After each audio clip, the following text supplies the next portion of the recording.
Hello दोस्तों, हमारी आज की इस कहानी का नाम है सम। तो वीडियो को बिना स्किप किए लास्ट तक देखिएगा। जैसे ही लता ने घर में कदम रखा, बेटी और बहू ने उसे अजीब नजरों से देखा, जैसे वही कोई गलत काम करके लौटी हो। उसकी नजरों में नजर करके हॉल में सोफे पर बैठकर वो मैगजीन के पन्ने उलटने लगी। उसे ऐसा करते देख बेटी राहुल का पारा 7वें स्थान पर चढ़ गया। उसने तमतमाते हुए लता से कहा, मम्मी ये सब क्या हो रहा है? क्या हुआ राहुल, तू इतने गुस्से में क्यों हो? आप मुझसे ही पूछ रही हो कि क्या हुआ? क्या आपको पता नहीं है कि आजकल आप कैसे बर्ताव कर रही हो? तू क्या बोल रहा है? मेरी कुछ समझ नहीं आ रहा है। जो भी बोलना है सीधे सीधे और स्पष्ट हो। मम्मी, 55 साल की उम्र में आपको ये कौन से नए शौक लग गए हैं? क्या आपको अपनी उम्र का थोड़ा सा भी लिहाज नहीं है? खुद का ना सही, कम से कम हमारे बारे में कुछ सोच लेती। सब हंसते हैं हम पर। तुम्हारी माँ इस उम्र में सब करना क्या शोभा देता है?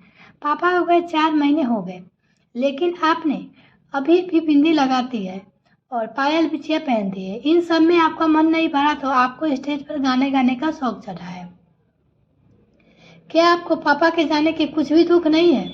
आप जब देखो तब मोबाइल में व्यस्त रहती है। 2 वक्त खाना खाओ और शांति से रहो। तुम्हारी बहू बोल रही थी कि उसकी सहेलियां उसका मजाक उड़ाती है कि जिस उम्र में तेरी सास को भोजन भजन कीर्तन करना चाहिए, उस उम्र में उन्हें गाने गाने का शौक चढ़ा है।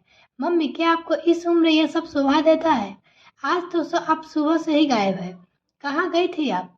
किसी को कुछ बताए भी नहीं और आप फोन भी नहीं उठा रही थी। हम सबको आपकी कितनी फिक्र हो रही थी। आखिर क्यों करती हो आप ऐसा?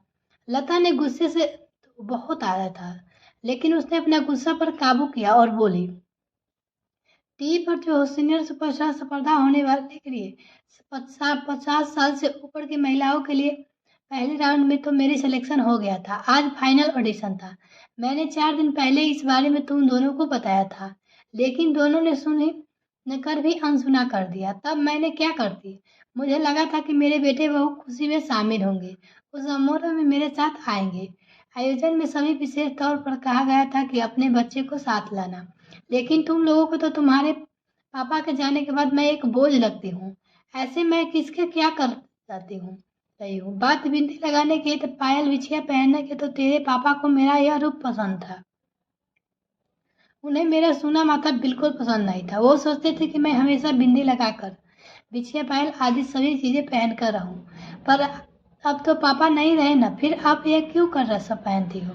तेरे पापा की आत्मा जब मुझे मिली बिना बिंदी के लगाए हुए और बिना पायल बिछिया पहनते हुए देखेगी तो क्या उनको दुख नहीं होगा? मैं तो पूरी जिंदगी उनकी खुशी का ख्याल रखा, तो अब मैं कैसे उन्हें दुखी कर सकती हूँ? मेरी शादी 21 साल की उम्र में हो गई थी। 44 साल से मैं लगातार पायल बिछिया पहन रही हूँ।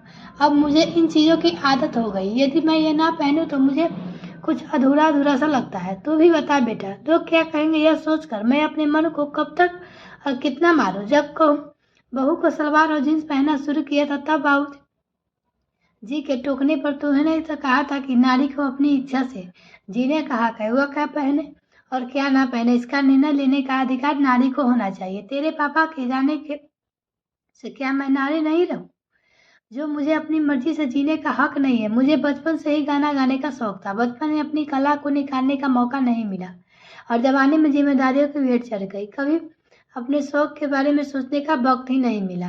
पिछले 2 साल से तेरे पापा ने भी कई बार कहा कि माँ बाबूजी तो रहे नहीं और बच्चे भी बड़े हुए हैं, तो अब तुम अपना गाने गाने का शौक पूरा कर सकती हो। लेकिन इनको बीमारी के चलते मुझे वक्त ही नहीं मिला। जाने से एक दिन पहले ही इन्होंने कहा था कि शिल्पा, तुम समाज की परवाह मत करना। मेरी बहुत इच्छा है कि तुम अपने टैलेंट को अपनी एक अलग पहचान बनाओ। इसके जाने के बाद 3 महीने से मैं कैसे काटे मुझे मालूम है। क्या तुम दोनों ने 10 मिनट भी कभी मेरे पास आकर बैठे, कभी मेरा अकेलापन दूर करने की कोशिश की? मैंने कहा, गलत हूँ बेटा। इंसान जिंदगी के आखिरी सांस तक इंसान ही रहता है। तू बचपन से देखता आ रहा है कि मुझे सादगी ही पसंद है। मेरी कई सहेलियां तो सलवार भी पहनती हैं, लेकिन उम्र का लिहाज कर मैं कभी सलवार नहीं पहनी। मैं हर चीज उम्र के लिहाज कर रही हूँ। फिर तुझे मेरी पायल बिछिया पहनने से और गाना गाने से एतराज क्यों? लता को ऐसा कहते ही बेटे और बहू के चेहरे की हवाइयां उड़ने लगी। बेटे ने आखिरी दाव चला कर देखा, और इस उम्र में अकेले कैसे रहेंगे आप? तुम्हारे साथ होते हुए तो मैं अकेली हूं ना, क्योंकि तुम लोगों के पास तो मेरे लिए वक्त ही नहीं है। तुम लोग नहीं रहे हो तो मैं सहेलिया को इसको उस घर बुला सकूंगी और मैं उनके साथ यहाँ जा सकूंगी। इससे मेरा अकेलापन बेहतर ढंग से दूर हो जाएगा। मुझे इनकी पेंशन मिलती है, उसमें मेरा गुजारा हो जाएगा। जब हाथ पैर नहीं चलेगा तब एक काम वाली से ज़्यादा रख लूंगी। लेकिन मैं अपने बच्चों की बंदिशों में नहीं रहूंगी। मैं अपनी बहू को कभी बंदिशों में नहीं रखा। मैं सास होकर बंदिशों में क्यों रहूं? आपके जैसा रहना है वैसे रहो। ऐसा कहकर बेटे मुंह बनाकर चला गया। लता सोचने लगी कि अच्छा हुआ कि उन्होंने घर मेरे नाम किया है, नहीं तो आज मेरे बेटे बहू मेरा क्या हाल करते ना मालूम। माँ बाप यदि नई जनरेशन से कदम मिलाकर चले तो पुराने ख्याल के कहलाते हैं, और यदि अपनी मर्जी से जीना चाहते हैं तो उनकी शोभा नहीं देता। ये कैसा मानसिकता है नई जनरेशन की। मिलते हैं नेक्स्ट रेफरेंस किसी और वीडियो के साथ। तब तक के लिए bye. Thanks for watching this video.